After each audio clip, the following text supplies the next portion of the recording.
I'm ready to start if you're right. ready. Are you guys ready to start? Yeah. Yeah. Sword of Omens, come to my hand. I, Lion-O, commanding. Thundercats. Ho! Beautiful. All right.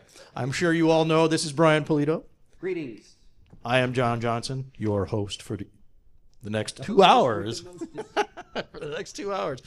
All right, Brian, we're gonna just like roll right into this because it's the best way to do it, and I think everybody here is well aware of who you are. But why don't you tell everybody? Because there's always one person. Greetings, everybody. My name is Brian Pulido. I'm a comic book creator, most known for creating the characters Lady Death, Evil Ernie, Chastity, Purgatori, in recent times, La Muerta, Hell Witch, Mike Morgue, Lady Gunfighter, the list goes on. I've written a bunch of licensed comics or published, including Halloween, Chucky, Nightmare on Elm Street, Texas Chainsaw Massacre, comics for bands like Megadeth, Static X, the WWE books in the 90s. The list goes on. In 2015, moved to the crowdfunding space. And as you and I speak today, we have our 52nd crowdfunding campaign going as we speak. We audaciously left Kickstarter, a platform that we think is absolutely phenomenal, to our own platform called Coffin Launch. We've completed 4 campaigns, and we are on our 5th as we speak. We just launched it on Tuesday. That's ballsy. And yes, and it's working. It's great. Yeah, it's working. We get into it. So I am from the great state of, well, I was born in New Jersey, but we live in the great state of Arizona, where we make our comics. We actually print 99% of all our comics in Arizona, within our digital-based comics within a mile of where we are, and our offset-based within 100 miles of where we are. That's beautiful. Thanks. Yeah. Absolutely. Anytime you're utilizing the nearby businesses to expand. No, I love your comics. Steve Englehart? Yeah, great. I'm a big Captain America fan. Thank you so much. I started in July '74, so thank you for the great memories. Thank you. Everybody, Steve Englehart, great run.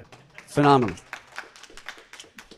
So let's talk about how you got into this. Sure. You know, I mean, why Evil Ernie? Why did I get into this? Yeah. Well, I had actually written Evil Ernie as a screenplay. Yeah. And a friend of mine got it to the producers of the movie Hellraiser within 3 weeks of completion. They read it, the screenplay, and loved it. And they said I could even direct it. So I'm 27 years old.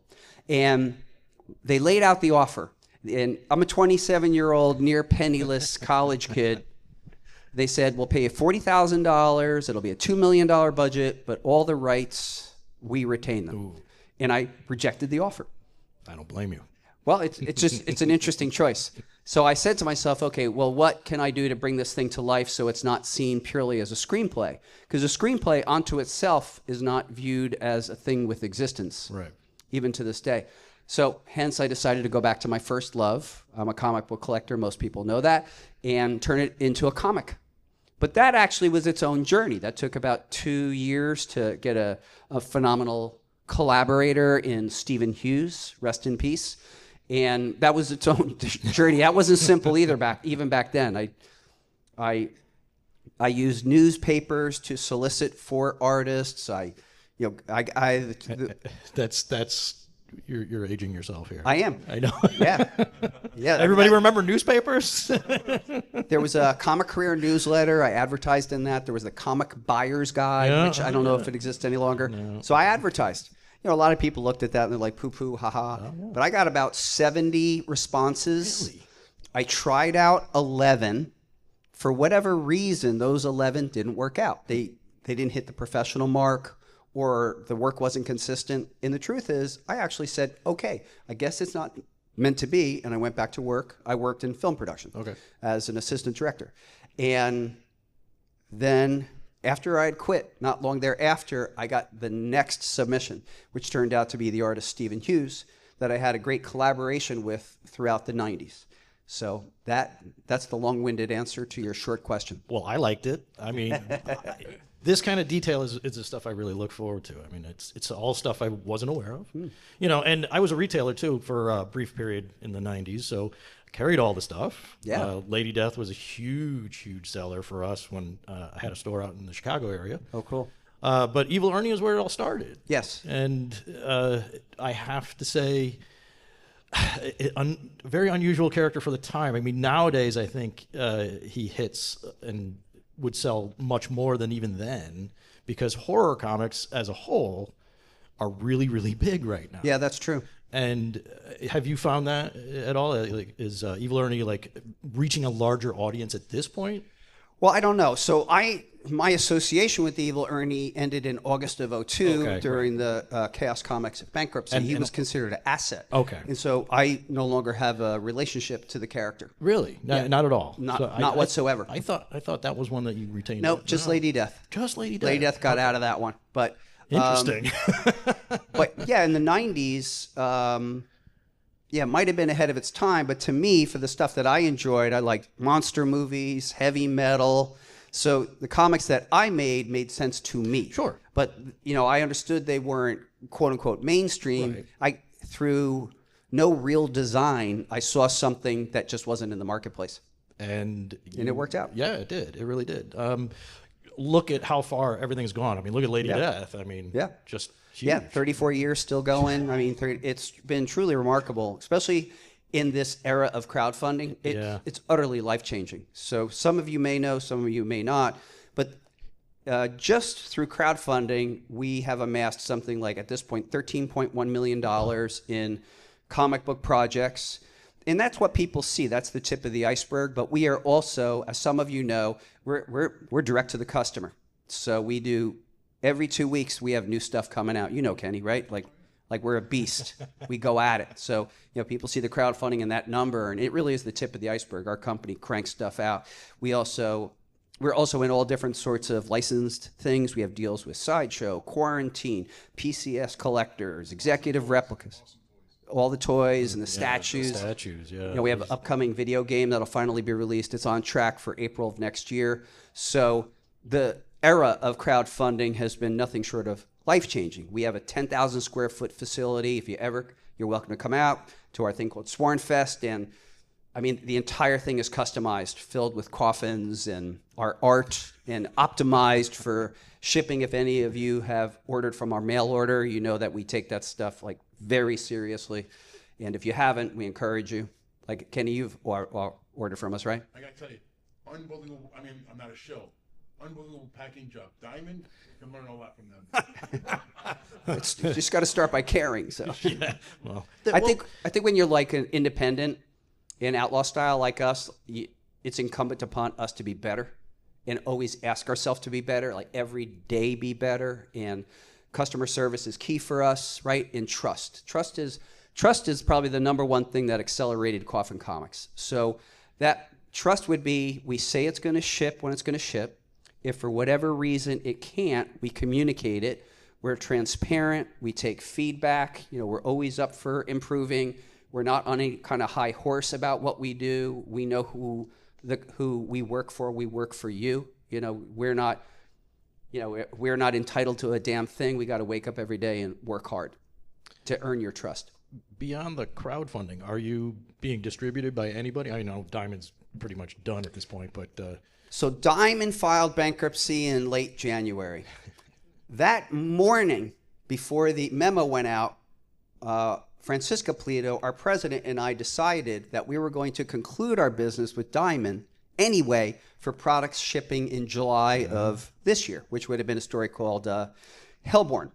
And Diamond filed bankruptcy, and thankfully we did not get hurt by that. Oh, good. Coffin had a $35,000 PO. They paid 29 of it. They owe us 6. We'll never see it. Mm-hmm. But we never consigned stuff to them. Smart. That's where our lone wolf tendencies really play to our advantage. However, we then said, okay, let's take a run at wholesale. So we actually built a wholesale site. Diamond had to, as part of their disclosures, publish their list of accounts, which was 355 pages. We extrapolated every email out of that legally. We communicated with those people, and we have 300 active wholesale accounts that we service, and we encourage more to come. So the answer to that is, yeah, we just took on the business. We're a mail order business. That's what we did. I'm incredibly impressed. I really am. Thanks. I mean, the industry right now is such a mess because of Diamond. It is. Seeing the smaller new startup distributors come out, and I'm a big supporter of the indie comics, and I want to see you guys succeed. So hearing that you didn't get hurt too badly by the Diamond, and not too bad. I mean, it's interesting. Diamond was profitable for us, so we were in the catalog forever. So the objective instantaneously is to replace that. Right. Yeah, but it's I think we had we'd also gone to some of the guys like Lunar and stuff. Yeah. And we actually didn't even get a return phone call. So we just took that as it was. We're not like complainers, right? So we're like, okay, then we'll just start our own distribution arm. That's really impressive. Thanks. Well, it's like necessity is the mother of invention, right? You just like I guess one thing philosophically is like in comics, I've never had a daddy. Like I've never had someone come to my rescue and it's like, son, we're gonna make it all better. We're gonna take care of you, and so we've always just had to do it. Well, I mean, with Chaos and that whole thing unfolding, so you had to pick it up again. Yeah. So I got the Evil Ernie and the Lady Death thing screwed up, but that's me. No, it's all good. Well, I mean, after the Chaos bankruptcy, you could imagine I was shattered.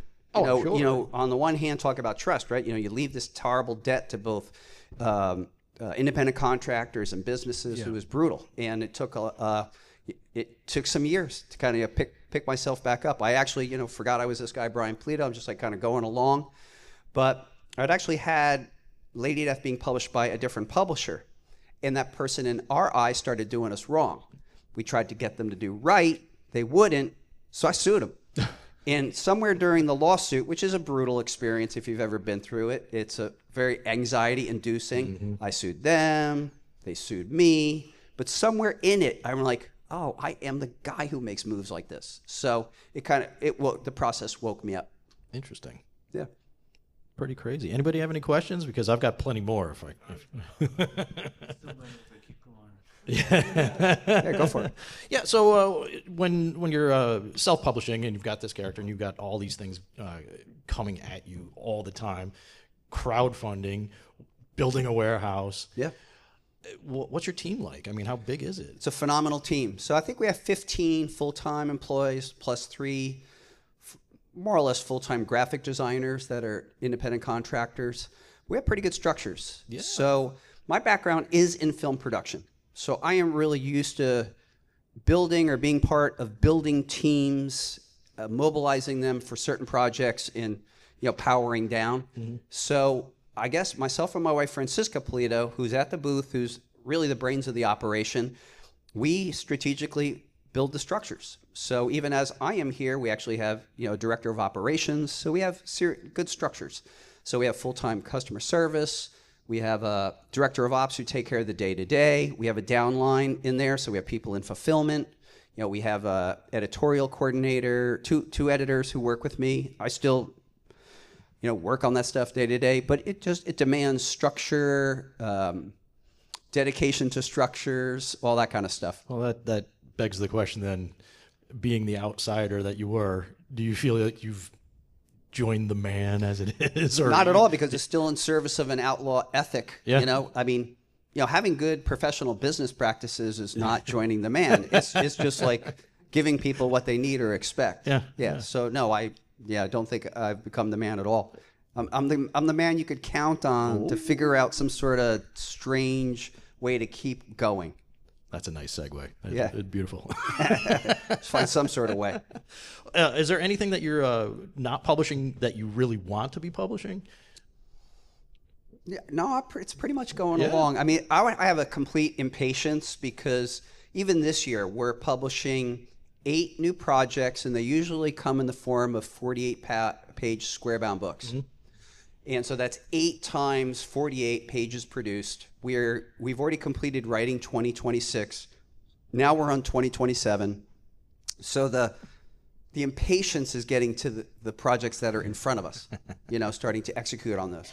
So even as we're, I love taking long flights like this, because I completed a story for late 2026. Okay, so you're that far ahead. We're just embarking on 2027, but yes. Okay. Yeah. We try to stay ahead. And you stay at least a year ahead? From the writing perspective, we stay 1 year ahead of publishing. Yeah, rigorously. Yeah, for sure. I don't know. I'm being more and more impressed every time I ask a question here. This is really cool. There's so much amazing stuff that you're doing. Thanks. Well, yeah, I'm blown away. Well, cool. I've never been part of the big two. I've never aspired to work for hire for anybody. People who know me know I am a big comic book fan. I love them, but I never wanted to work for other companies. So it was always incumbent upon us. And there's no software that says, here's how to run a comic book company. So you just have to kind of invent it. You have to kind of be maniacal about constantly improving, reinventing, all that kind of stuff. Is there anything that you regret? I mean, I think like most human beings, there's tons of regrets, of course. It's just it's the nature of being a human being. But I will say that I'm not particularly ruled by regret. No. Not particularly, because you kind of accept things are lessons. Failures are really lessons. Some people are failure resistant or afraid of failure. And I'm not afraid to make a mess, clean it up. I'm not afraid to fail. You don't want to, I prefer not to fail more than twice on something. I'd like to improve, but I'm not particularly, I'll take my licks and just get up and keep going. Yeah. I mean, I think a dominant characteristic I have, which I feel lucky about, is absolute persistence, no matter what, in the face of everything. All obstacles, it's just a trait. Very cool. Yeah, it's a lucky trait, I think. Yeah, that's good. And again, I mean, being in the outside fringes of the publishing arm or the industry, as it were, even in the 90s, did you feel like you were ostracized in any way at any given point? Yes. I mean, but I always took that as a badge of honor. Yeah, actually. Yeah, so I never felt there's always some degree where I feel like at Coffin we're thrown in the bad boy corner.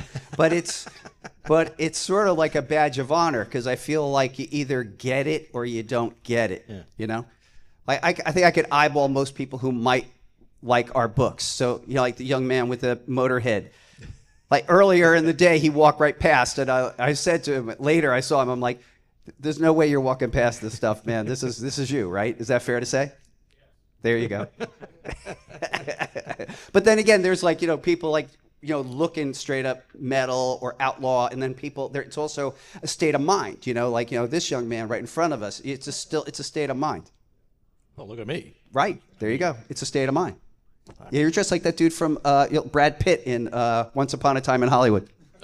You got the shirt, right? That's nice thing. But no, I mean, when you're in that outlaw area, I remember going to some of the cons of the 90s, and you had folks like yourself or Hart Fisher or otherwise, and the traditionalists. Yeah, forget it. Yeah, there's Hart Fisher, and he has a shirt that says, "Marvel can suck my cock." Yeah. Now, I've never been like that against anything. Hart's another level. I'm outlaw nice. Hart is seriously scary. He is, man. And if you go to those big shows like that, and folks like yourself, or even Jim O'Barr at one point, sure, there were the hardcore traditionalists that would be turning their nose up to these. That's guys. True. Yeah, there's a lot of that. Sure. Or why are you buying their books? It's because there's nothing else like it on the market. Yeah, there's room for everybody. That's the cool thing about comics, particularly from a global perspective. Yeah. If you look in other cultures, there's comic books for every interest. Right. Yeah, but I actually don't spend a lot of time. If you think it's just not practical to spend a lot of time being offended by, or people gatekeeping and all that stuff, I'm just you're just going to have to get out of the way. Just don't think about it that much. I see it all the time, though. But sure. What I like is, like yourself, I mean, if you're going to reach an audience, go ahead, be loud, be obnoxious if you have to be. I wouldn't say you are. I have a loud style of comics. I think what kind of breaks it down for a lot of people in the traditional world is that I am a longtime comic book collector, and I could speak with great detail on the history of comics. Really love them. So, that usually I'll always get that I didn't know that about you, or you can't quite imagine it, but it's true. Did you have a big interested in horror comics of the generations? Yes. You did. Still to the second. Of course. I'm like collecting comics left, right, and center.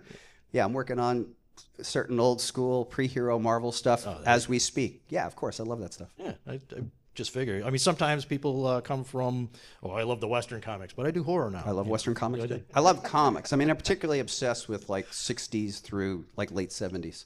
Because that's my era. I started collecting comics in July of 74. And the way I do comics, I believe, really speaks to the time. You know, the trade, the simplicity, just the logo. But I personally love 70s comics with the trade dress and the logos and the captions. That's like crack for me. But, you know, it's a different time. So like we do our comics our way, but you know, my fandom is different than what I believe people want to see. Oh, yeah. So you try and direct your comics to a certain fandom, or are you just doing what you want to do and hope that the fandom comes to you? Yes. Yeah. Yeah, I think that, I mean, where I come from is try to please myself to please others. So if I'm pleasing myself, I feel like I'm hitting a note of authenticity for what it is that I like, and it is the hope that it connects. Well, it obviously has. Yeah, it works out. So I would far, so say good. Everyone here has picked up at least one of your comics. Yeah. Yeah, and they're pretty out there. Yes. Do you have a particular person that you really enjoyed working with? I mean, obviously, Mr. Hughes. We're lucky. So most of us here are comic book collectors. And then you look at the big two. Those guys can't keep a creative team on a book for more than 6 months. Am I wrong? You're not wrong. So we have teams that have been together for 11 years. Wow, really? One of our product lines, La Muerta, that team has been together for 11 years, going on 12. Our current Lady Death artist, our team has been together. We've only had, in our current era, we've only had 2 illustrators on Lady Death. One passed during COVID, I'm sorry to say, and then Diego Bernard has been on Lady Death, I guess going on 7 or 8 years. So our teams, you know, when it works, we just stick. Wow. We stick it out. You know, people get paid fair or very well, frankly. And I've always loved, as a fan, established teams that stay on a book for a real long time. Is anybody with me on that? Yeah. Like that whole like come and go thing or 4 issues. I'm not a fan. It does get old after a while. And I do, I mean, for myself, very few of the titles that I read are monthly regulars. Sure. Everyone's doing the miniseries now. Yeah. Or very short runs. I mean, Yes. you're looking at that's the 10 era. issues. Yeah, I know, it's weird. It's just a different time. And do you find it to be difficult, or As a reader or as a publisher? as a publisher? No, we just, you know, we do our thing. Yeah. Yeah. And you collect everything too?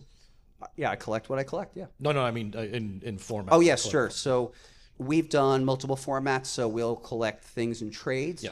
Once we get 3 or 4 chapters, we did a Lady Death omnibus that collected the first 10 chapters. Our omnibus was humongous.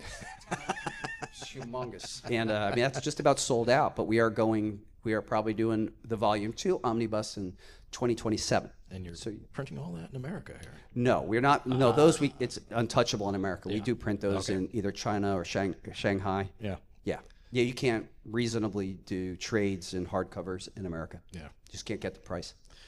Or you can't get the craftsmanship. So we actually have great relationships upwards of 30 years with certain printers for that kind of stuff. You feel it? This is going to be terrible, but do you feel that the tariffs are really sticking it to you? Yeah, the tariffs are a really poor economic choice for human beings who manufacture in America. Yeah.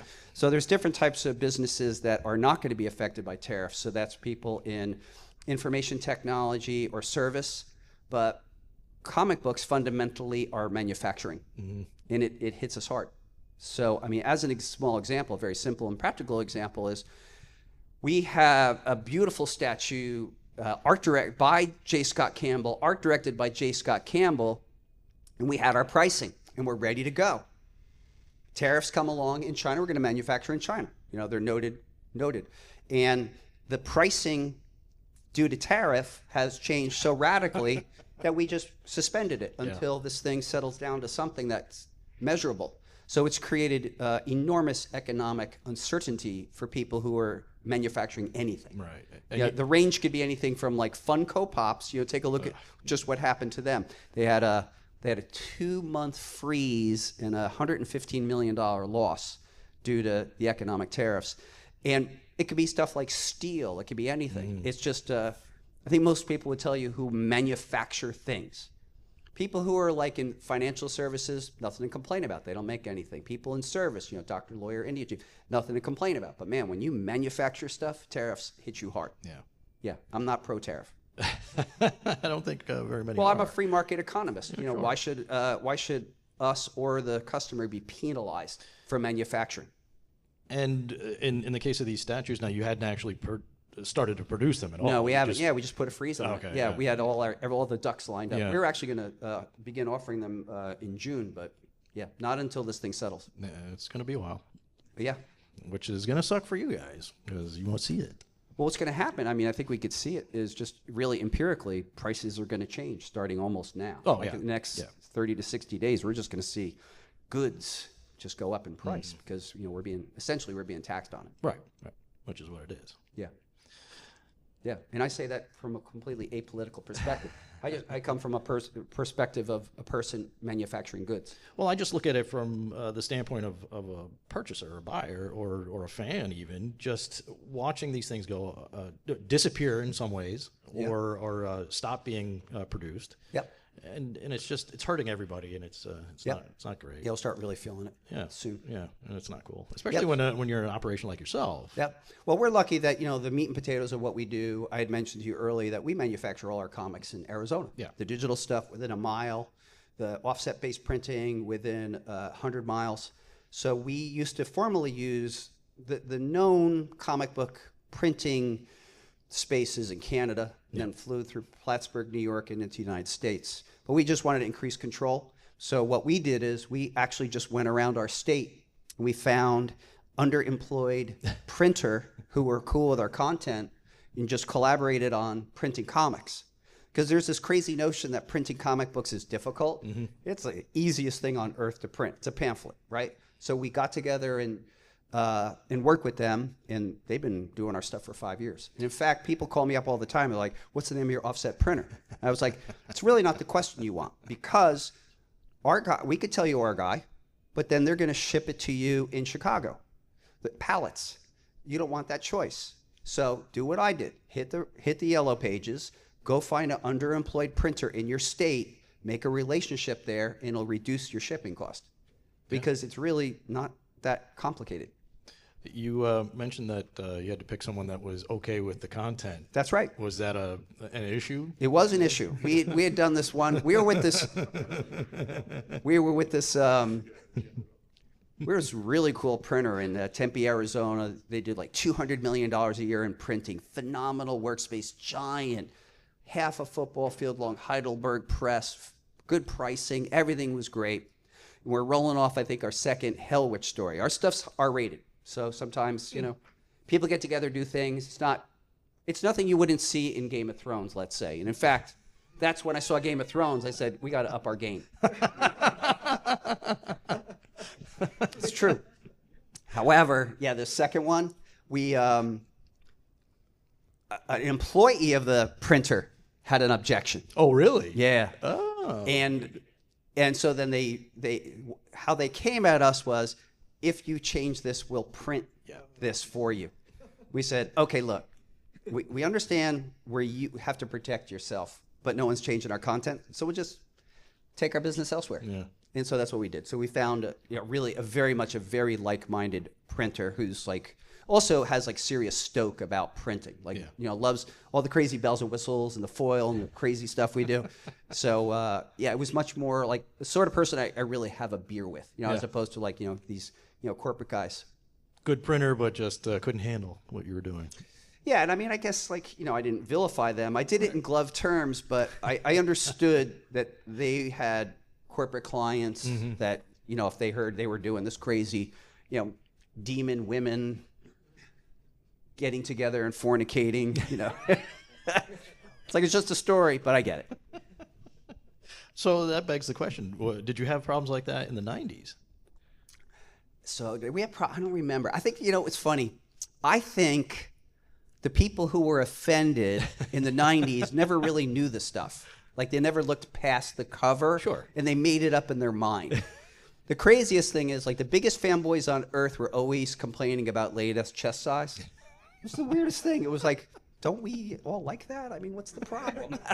So I don't know. So again, I don't get too hung up about people not liking my stuff. I just keep going. I don't really care. I don't listen.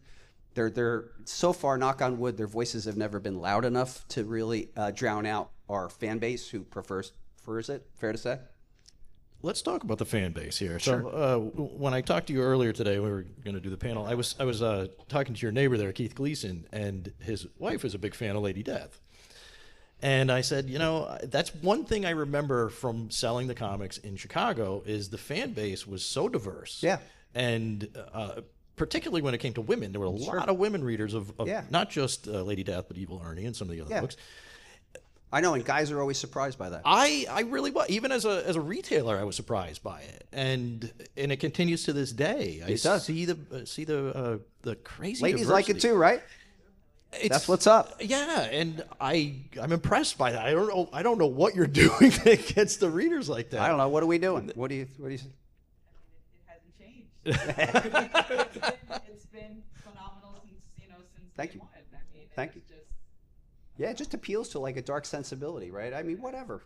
Yeah, I don't know. I just do what I do and invite people along for the ride, and I'm never surprised by who shows up. But I know, like, people on the outside of this whole thing are surprised by all of it. I mean, truly, people like don't really from the outside know what's going on or get it, and when they realize it, they're like, "Holy mackerel!" It's interesting because it's a whole different audience, and when again I bring this up, it's the horror comics too. The audience for horror comics is crazy diverse. It is, and I really like that, and I wish more of that was coming into the mainstream or the regular comics. And I don't even know what mainstream comics are anymore. Yeah. It's scholastic at this point. I don't know. I mean, it's, I'm a fan. I still collect, but like I'm not getting back as much pleasure as I used to in some cases. It may be, particularly with superheroes, I kind of like two or three issues that tell the story and they're done and you move on. I don't like, 12 issues that are kind of like really dragged out. That just speaking for me personally, I like the one and dones. Maybe there's an extra story or that carries forward for people who really like Easter eggs, and we do that. We put little tiny tidbits of information that we know are going to pay off way later. That's not for everybody, but we do want the main story to be complete. So beginning, middle, and end, not necessarily in that order in a single chapter. Yeah. Maybe with some B plots or C's or D's, like carrying forward. Cool. Yeah. I'm getting more and more impressed as I go here. It's just really cool. You guys get it. And it's great. I mean, I really haven't paid a whole lot of attention to what you've been doing for the last 20 years. Yeah, I've been doing this for 34 years. I know. It's I think about like retailing and how long ago it was. Oh, it's scary, but it's just great that you're still here. You're still doing it, and it's pretty crazy. Very successfully, obviously, with the Kickstarter. You guys still happy with what we're doing? Still good? I do. I feel, speaking from the heart, I feel like I really am in my prime creatively. Yeah. Still have stories to tell. Super, super stoked. Doing stuff that's really fun that I hope will thrill and delight and tantalize everybody. Can I ask you about your writing process since you, sure. Yeah, so I work with a co-writer named Mike MacLean. Okay. We met at this point 15 years ago, and this is sort of how my process boils down. Sort of mechanical. I'll come up with a general idea for a plot, and that might even include moments. And then either myself or Mike are going to take a lead, and then we do an entire breakdown of what happens on every page.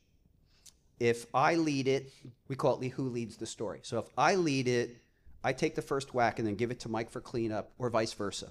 So then we get our outline complete. And then we transfer that to the page. And again, the lead takes that story. So for example, I'm working on a story. I can't say because it's a character that hasn't gotten a story yet, but she's awesome. And I'll write the entire story, what happens on every page, all the panels, what they say, the dialogue, all of it. And then I toss it to Mike for another draft or cleanup. And that's really how we do it.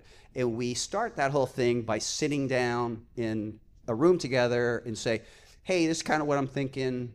I'm the lead generally on most of the stories, just saying, hey, I think this is the direction, or Mike MacLean is more the lead on the Muerta storyline, street level vigilante, because he's quite great at crime and detective. Maybe my strong suit is like the more outlandish scaled ideas. And so, yeah, that's how it goes. It's very, very practical. And then after we sit in the room, one guy's taking the lead of the other, we just toss it back and forth until it's done.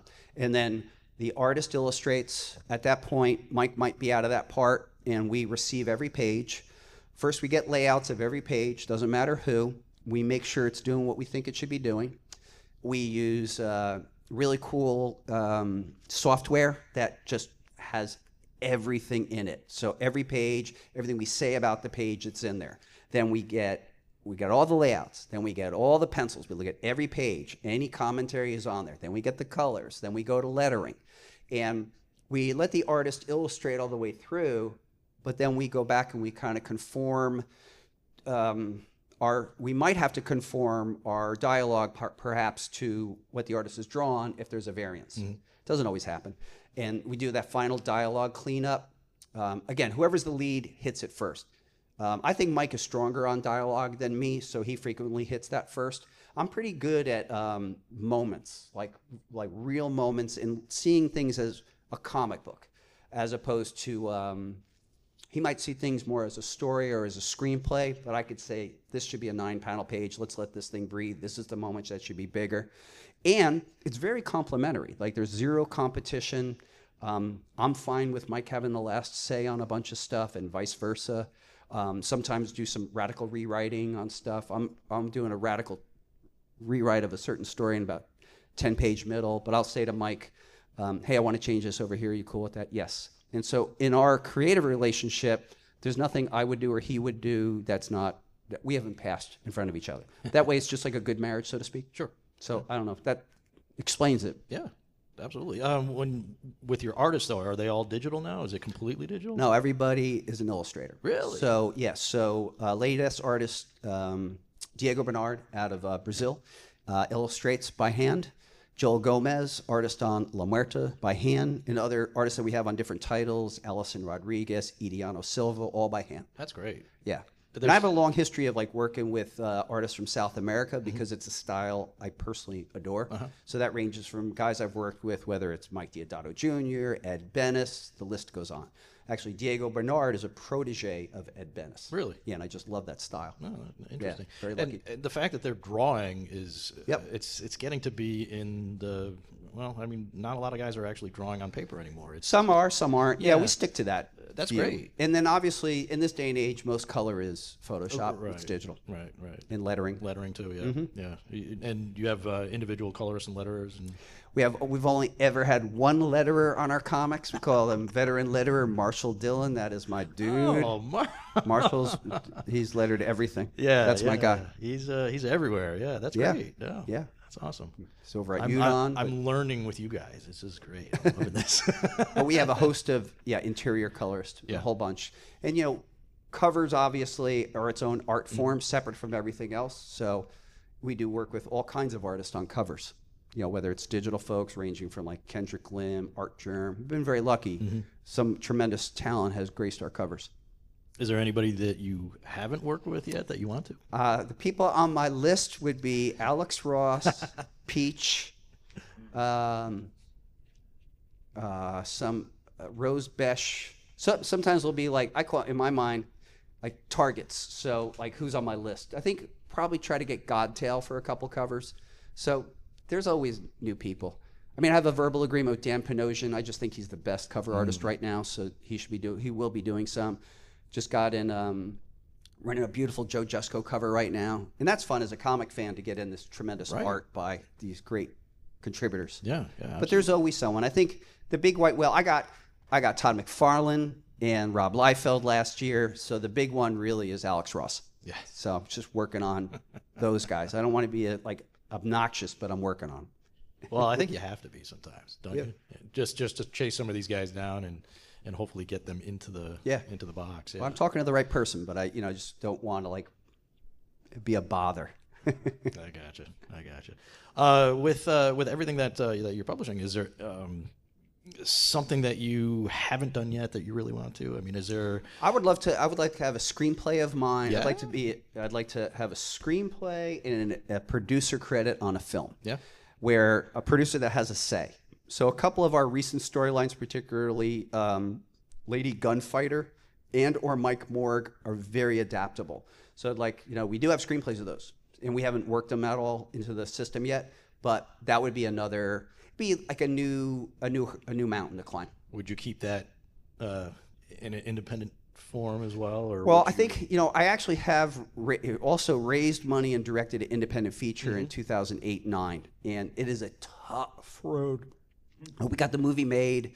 We sold it to After Dark Horror Fest. It was shown on screens. It was on Sci-Fi Channel. The movie was not War and Peace, but raising money independently is brutal. So I'd want it to be inside the studio system. Okay. Yeah. All right. That's tough. It's brutal. Yeah. It's a tournament, but you're asking, right? So it's a mountain to climb. Yeah. So absolutely. it's something looking ahead. It's like and we've put certain things at stake that have been pretty interesting. So our character La Muerta, we said we wanted to get a development deal with a major studio, and we did. So La Muerta was in development for about 2.5 years with Legendary, and we went through that entire experience. They gave us a metric shit ton of money to tie it up. Nothing really came out of it. Some really big names were associated for a period of time. Nothing came out of it. Yeah. And so we had that experience, kind of had to go through it. And I'd prefer not to do that again. Prefer to really kind of get something made. It is hard. Yeah, very hard. But you're asking. Yeah. And I'm telling. Is there animation that you want to do too? I mean, there was a talk of Lady Death. I'd love to bring Lady Death back for animation. Yeah. There is such not even worth talking about preliminary conversations about a series. Yeah. Yeah. It's tough. I mean, all that's hard. That's why it's such a pleasure just not worrying about it, truthfully, and just making comics and stuff that's all within our control. The toys, the action figures, games, it's all within our control. So I don't like the idea of living in the want of that dream, because it's very, it has a lack of satisfaction. So I like to gain the satisfaction from making the comics, and any of those other things could be just extras. Mm-hmm. And it seems like you're doing a good job. I mean, look at all this stuff. Yeah, look at all the stuff you've got. Yeah, it's great. No free lunch in comics. Every day's a new day. Kenny, you had a question? Yeah, I was going to ask you. You were talking about the artists. Do you have any artists that actually approach you and go, "Hey, you want me for your book?" We get cover artists in front of us. Yes.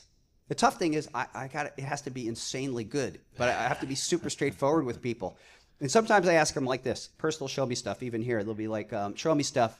I'll ask them, when you're showing me your material, what would you like to hear from me? Are you looking for a job? Are you looking for input? So if persons say, I'm looking for a job, and it's like, you're just not ready for, working with us. And it's like, I don't mean this disrespectfully. Look what I published. You're just gonna, you need time.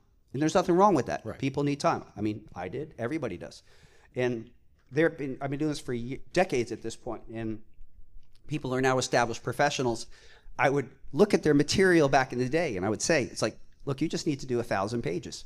Like, well, what do you mean? And it's like, by doing 1,000 pages, you're going to work out an infinite amount of problems in storytelling that you're going to sort out. Whether it's, your weakness in drawing hands or perspective and all that stuff. And that's what you got to do.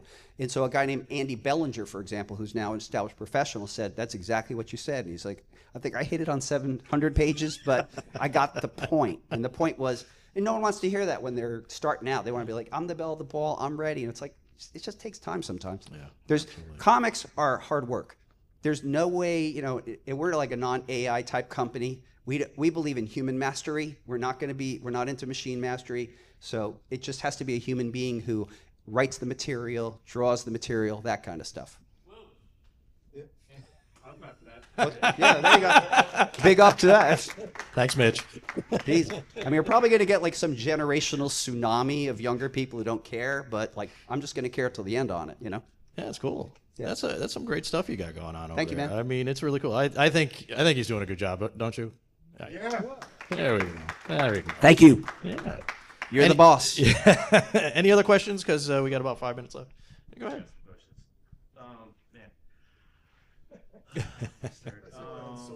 The Kickstarter is really if we only got 5 minutes left, the Kickstarter is super interesting. Yeah. Are you feeling like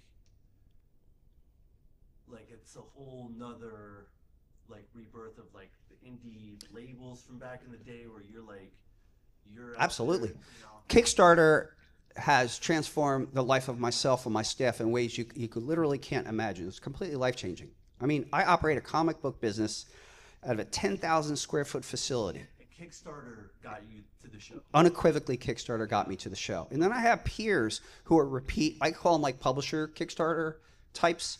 Dan Mendoza, Pat Shan, Space in Between Entertainment. You can build a business out of it, without a doubt. If you deliver, if you don't, mess with people, if you're trustworthy, you repeat, it is life-changing. Obviously, you have to do something that connects with people. Kickstarter's not going to get you a fan base, but if you bring a fan base to Kickstarter, it can accelerate it, for sure. What would you suggest to someone that wants to do Kickstarter but doesn't have the fan base yet? You got to build a fan base. So what I would do is just share your journey in an aspirational way. So for example, I'll try to do you the 1-minute version of this. There's 2 ways you could go about your day. Man, I went to Kinko's, my car broke down, it really fucking sucked. But I got the copies made, blah, blah, blah. Here's another way, the aspirational way. I got up today and I was gonna make copies for my book. But I got a flat tire, but that didn't stop me. I fixed that tire and I got there and I went to Kinko's and I got it done, and here is my victory. I believe that's what people like. People like aspirational journeys. And years ago, people didn't care about process. Now everybody loves process. So content is infinite. You just talk about what you're doing every day and see if it attracts people. And if it doesn't, adjust and keep going. It's interesting. So the process of the project seems to be It's something worth talking about. If not, you're getting like 1 post a week. Other than that, you could be talking about it every day. Yeah. We have 2 minutes, young lady. I do a lot of crowdfunding coverage for the podcast that I'm on. Great. Love the model that you have. Since you're doing warehouse distribution now, Yeah. do you offer things with your crowdfunding projects that are directly, they can only get them through the crowdfunding to help get the sponsors to get you there so that you can go on to create it for wholesaling? Yes, if I understand what you're saying correctly, when we do a campaign on a given crowdfunding platform, what we're offering there is for sure exclusive. Usually limited to whatever we're offering, maybe Mas or Manos 5% for loss and damage, if that's what you're saying. For sure, absolutely, yeah. I view crowdfunding as the theatrical premiere of something. And even when we were doing Diamond, that was the DVD release. That's just how we saw it. Any final questions? A quick one? Sir. This is comic based or just life based. What motivates you to get up every day to do what you do to that high level? So the question is, what motivates me? I gotta tell you, I don't even know, man. I am very persistent. I wake up with a lot of get up and go. Like as we sit, I'm 63 years old. I could kick the ass with my work ethic, people half my age. I'm just hyped. I'm just hyped. I just wake up hyped, even if I'm unhyped. As soon as I get coffee, I'm ready to go. That's it, every day. Every day. Coffee's my favorite drug. It's the only one that's left. Stopped them all the other ones. Wise man. Anything else? Sir. When you're working on projects like with Dan Mendoza and stuff, because Zombie Tramp is so different than maybe with Lady Death. He's awesome. Do you put up certain guidelines when working with them, saying like, we can do this, we can't do that, we can show this, we can't show that, when using your characters? When Dan and I connected, we just connected at a whole different level. So there's not a lot that we have to say, strangely. It's true. It's just, and I get it. Like, I get the still ill thing completely. And when we did that first crossover, I just knew Dan was going to go in his own direction.